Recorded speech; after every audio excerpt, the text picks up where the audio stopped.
Entonces volvieron a Jerusalén desde el monte que se llama del Olivar, el cual está cerca de Jerusalén, camino de un día de reposo.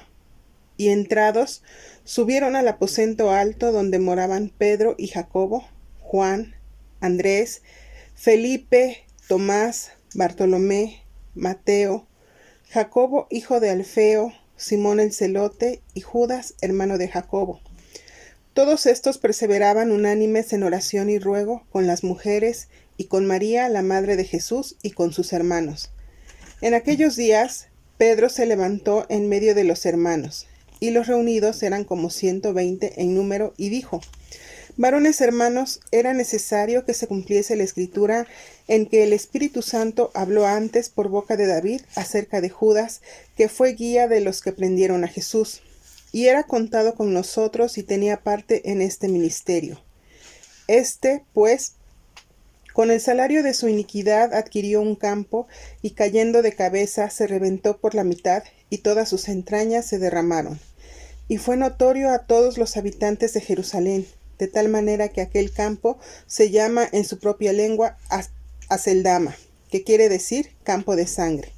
Porque está escrito en el libro de los Salmos: sea hecha desierta su habitación, y no haya quien more en ella, y tome otro su oficio.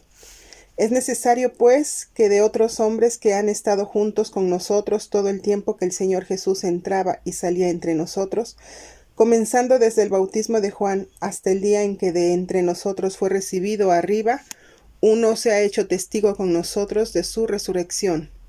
Y señalaron a dos: a José, llamado Barsabás, que tenía por sobrenombre Justo, y a Matías. Y orando dijeron: Tú, Señor, que conoces los corazones de todos, muestra cuál de estos dos has escogido, para que tome la parte de este ministerio y apostolado de que cayó Judas por transgresión, para irse a su propio lugar.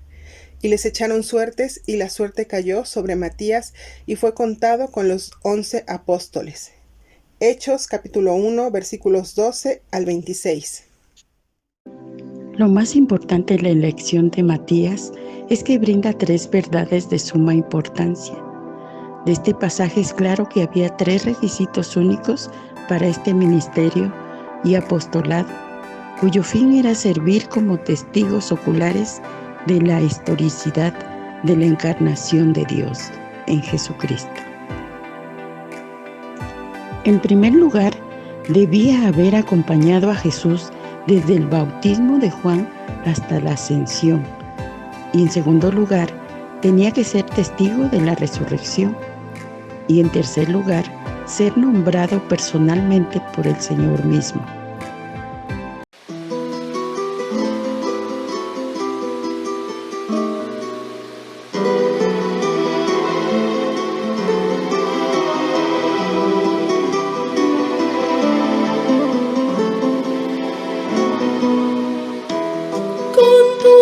Señor, un cántico nuevo cantad al Señor, en toda la tierra cantad al Señor, bendito su nombre, cantad al Señor, cantad al Señor, cantad al Creador, al dueño de todo, al Padre de amor, que es santo y eterno, al mundo él amó.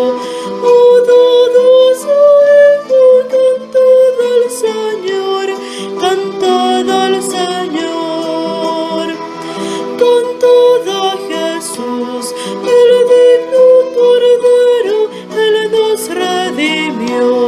Pastor amoroso es Cristo el Rey, por siempre glorioso, cantad al Señor, cantad al Señor.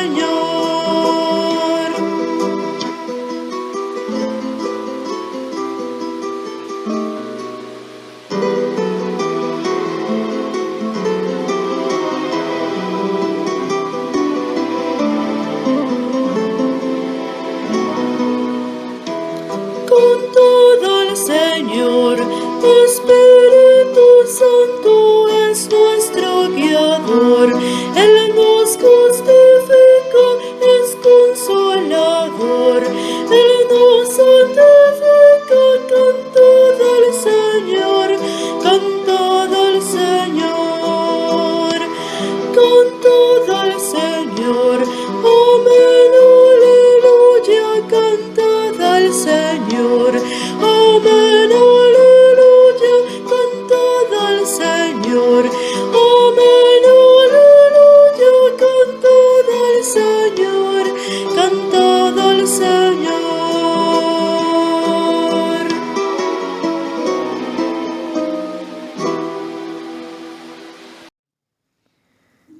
sin olvidar que estamos estudiando el libro de los Hechos para ver cómo Jesucristo usó a sus apóstoles por medio del Espíritu Santo.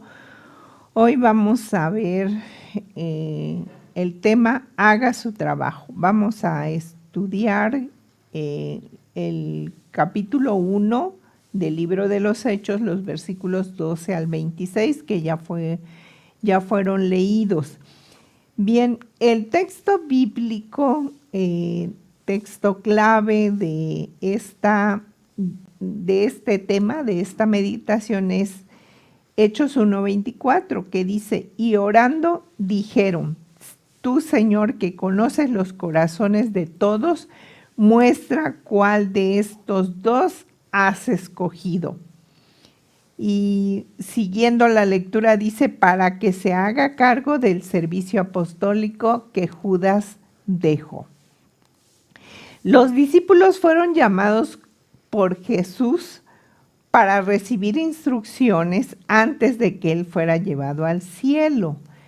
Como Jesús les pidió, ellos regresaron a Jerusalén y entraron en un lugar llamado Aposento Alto, donde se reunieron, dice el libro de los Hechos, se reunieron 120 personas para orar mientras llegaba la promesa del Espíritu Santo. Es muy probable que este lugar sea donde tuvieron la última cena con el Señor y en donde se les apareció por primera vez después de haber resucitado. Tal vez ellos estaban viviendo temporalmente en ese lugar, los 11, porque ellos vivían en Galilea, en la región norte del país. Bien, pues oramos para dar inicio a este estudio. Señor, te alabamos y bendecimos tu nombre y te damos muchas gracias, Señor, porque has obrado, Señor, sanidad en la vida de nuestros hermanos, el pastor Francisco Limón y de su esposa, de la hermana Sarita. Señor, gracias, Padre eterno, porque hasta este momento tú has sido con ellos. Padre, y en esta hora te pedimos la dirección de tu Espíritu Santo, Señor, para poder meditar en este tema, Señor. Guíanos, Señor, a esa verdad, Señor, que tú nos quieres revelar a través de tu palabra. Te pedimos, Señor, que te quedes con nosotros. En el nombre de Cristo, nuestro bendito Salvador. Amén.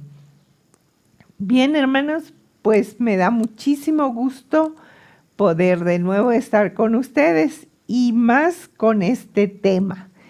Haga su trabajo. Y primeramente vamos a ver ¿qué hacían los 120 que estaban reunidos en el aposento alto? Mientras esperaban la venida del Espíritu Santo, ellos estaban orando y rogando al Señor, pues antes de la muerte del Señor Jesucristo no habían podido orar ni siquiera una hora. Ahora lo hacían con toda perseverancia y ánimo. Podían tener comunión con el Salvador, aunque físicamente Él ya no estaba con ellos. Hay una cosa que Lucas hace notar y que a mí me resulta muy interesante, y es que habla de María, que María estaba junto con los discípulos. Pero no solamente María, sino también los hermanos del Señor, porque ellos no habían creído en Él.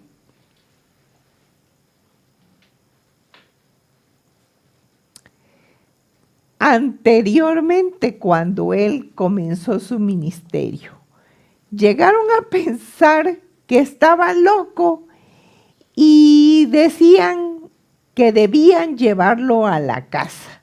Marcos 3, 20 al 21 dice, luego entró en una casa y de nuevo se aglomeró tanta gente que ni siquiera podían comer él y sus discípulos.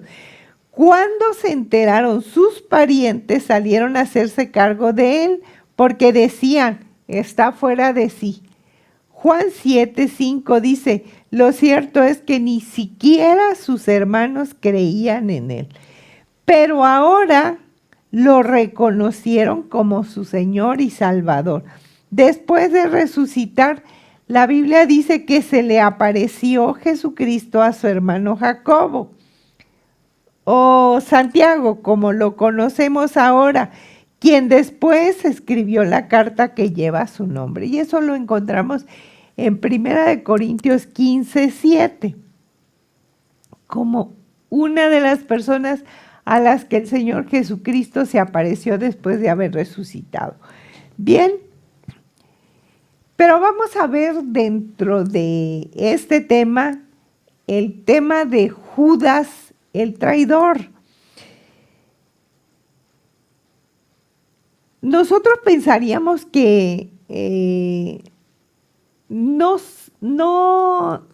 necesariamente el Señor Jesús trabajó con sus apóstoles, estuvo con ellos, les estuvo enseñando, los estuvo preparando, los estuvo capacitando.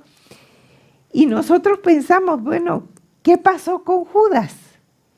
Bien, pues después de que Judas entrega al Señor Jesucristo y después de todo lo que sucedió y que nos narra Pedro en el capítulo 1 de los versículos 12 en adelante, dice, Pedro toma el liderazgo del grupo y empieza a hablar de Judas.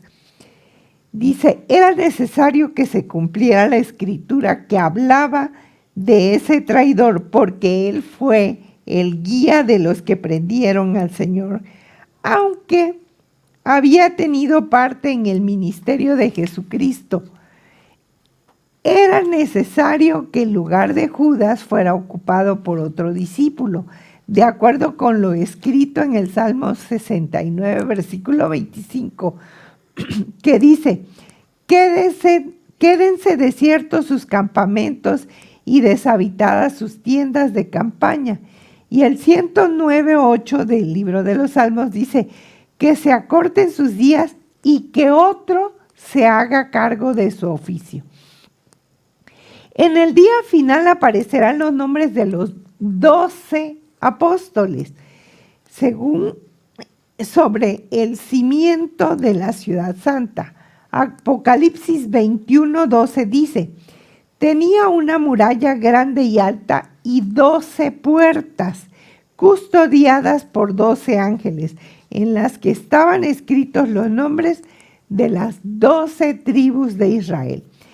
Es muy impactante el fin de Judas, ya que con las monedas que le pagaron por entregar al Señor, compró un campo para ahorcarse. Su cuerpo se reventó y todo su ser se derramó en el suelo. Esto fue sabido por la gente de Jerusalén y le pusieron por nombre a ese campo Acéldama, que quiere decir campo de sangre. En Mateo capítulo 27, 3 al 5, Mateo nos dice que cuando Judas, el que lo había traicionado, vio que habían condenado a Jesús, sintió remordimiento y devolvió las 30 monedas de plata a los jefes de los sacerdotes y a los ancianos. He pecado, les dijo, porque he entregado sangre inocente. Y ellos le respondieron, ¿y eso a nosotros qué nos importa? Allá tú. Entonces Judas arrojó el dinero en el santuario y salió de allí. Luego fue y se ahorcó.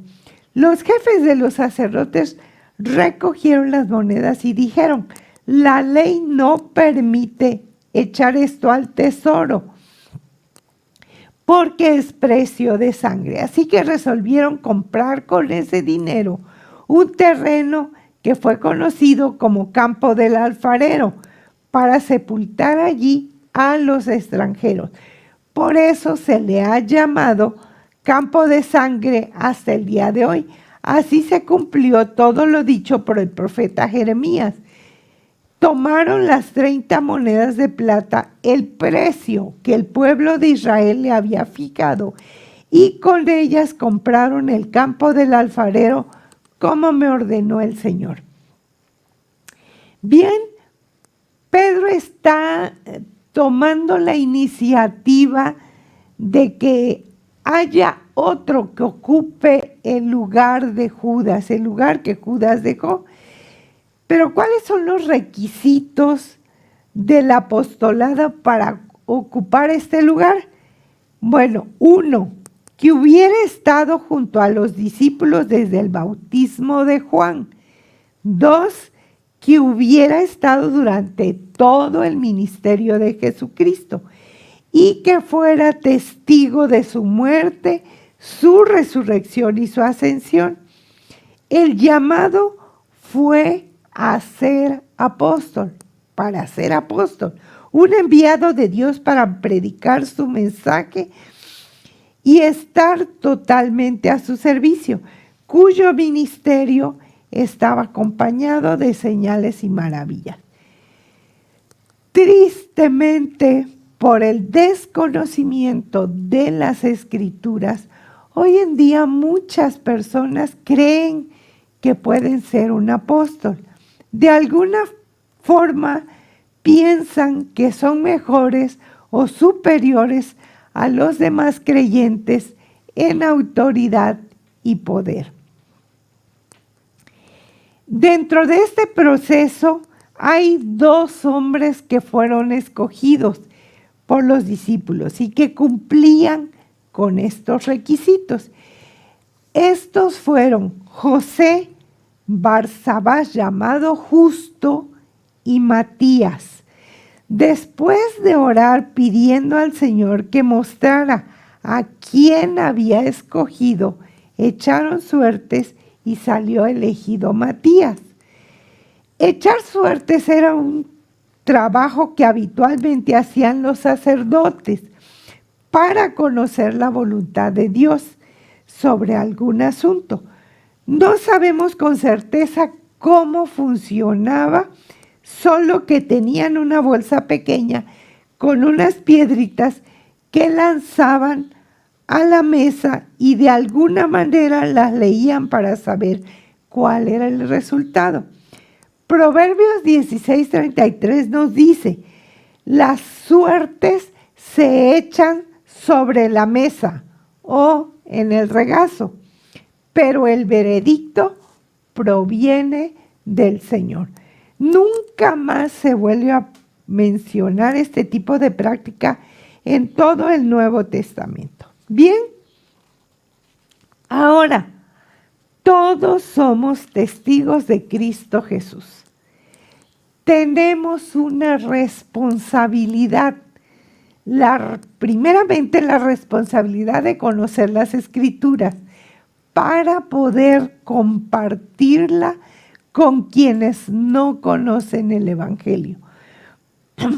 La otra tarea, orar constantemente y vivir en obediencia para testimonio a los que nos rodean. Bien, ya está encomendado el trabajo. Ahora bien, haga su trabajo. Así nos dice el título de nuestra meditación en esta mañana. Si nosotros leemos su Biblia, oramos, y no solamente eso, vivimos en obediencia a la palabra de Dios, además compartimos las Escrituras o el mensaje del Evangelio con quienes no conocen a Jesucristo, ni saben de la obra que Él vino a hacer por cada uno de nosotros, no nos queda más que hacer nuestro trabajo. Esperamos en el Señor que el Señor nos bendiga, nos dirija y con el poder de su Espíritu Santo, Señor, Él nos use en esta tarea. Que el Señor nos bendiga en este día y que permita que pueda aplicarse a nuestra vida este mensaje. Amén. Como discípulos, todos aquellos que somos testigos de Cristo Jesús, primero tenemos la responsabilidad de conocer las Escrituras para poder compartirla con quienes no conocen el Evangelio. Segundo, a orar constantemente. Y tercero, a vivir en obediencia para testimonio a los que nos rodean.